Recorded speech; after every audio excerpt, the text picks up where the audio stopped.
So Nebuchadnezzar himself saw it, that this man is different. So a name is used to exert dominion. And by exerting dominion, a name can determine behavior. Also, by exerting dominion, a name can determine destiny. A name can determine behavior. A name can determine destiny. If you look at the book of Genesis,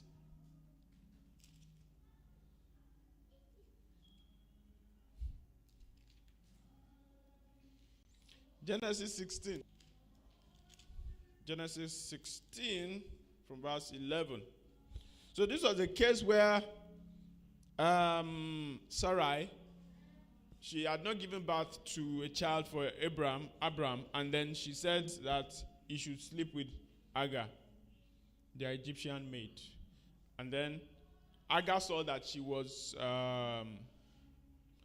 pregnant, and then she started to do like Iyawo Oga and started to misbehave to the main Oga, thank you. And then she showed her who was boss. Then she told Abraham to send her out. Yeah. And so it was in the process of sending her out. She was tired. She fled from her Sarai. So verse 6 says, and Abraham said unto Sarai, behold, your maid is in your hand. Do to her as it pleases you. And when Sarai dealt hardly with her, she fled from her face. And the angel of the Lord found her by a fountain of water in the wilderness, by the fountain in the way to shore.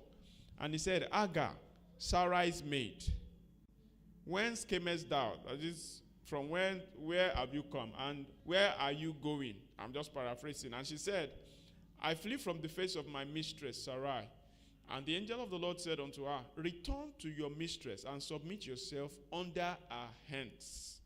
And the angel of the Lord said unto her, I will multiply thy seed exceedingly, and it shall not be numbered for multitude. And the angel of the Lord said unto her, behold, you are with child, and you shall bear a son, and shall call his name Ishmael, because the Lord has heard thy affliction.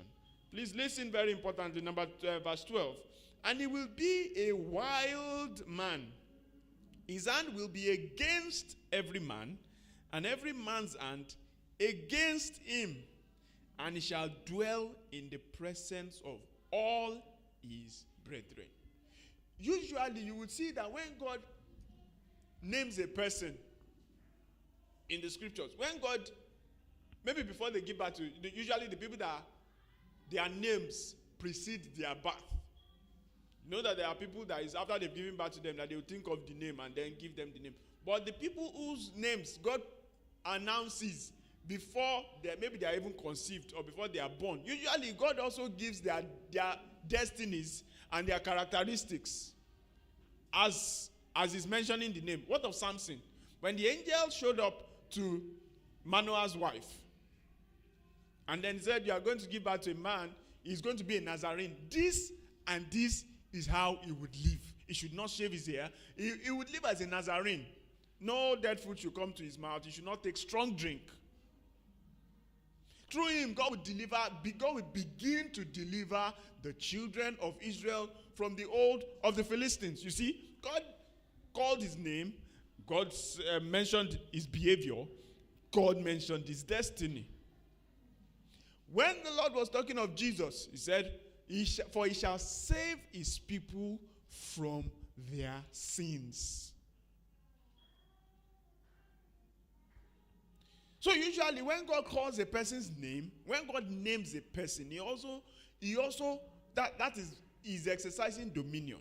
He's also he's declaring the person's behavior. And he's also determining the person's destiny. So people that wake up one day and name their children Wind, or name their children, they are very unusual names now.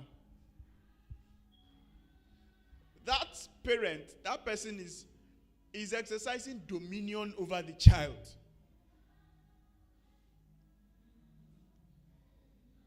That person is exercising dominion over the child. So each of us, we owe our children, we owe every one of our children names that will enhance their destinies. You owe your children, every single one of them, names that will enhance their destinies. Not just names that are trendy. Names that are consistent with the destiny God has for them.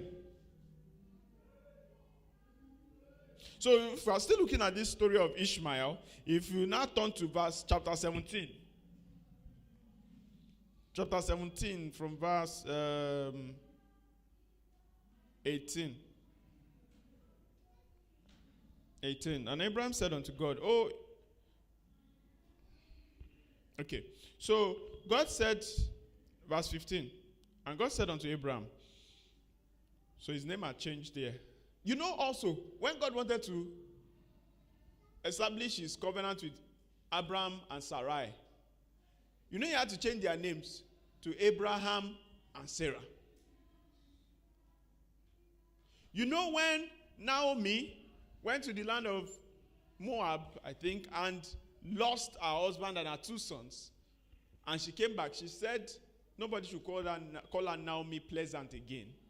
People should call her Mara, bitter.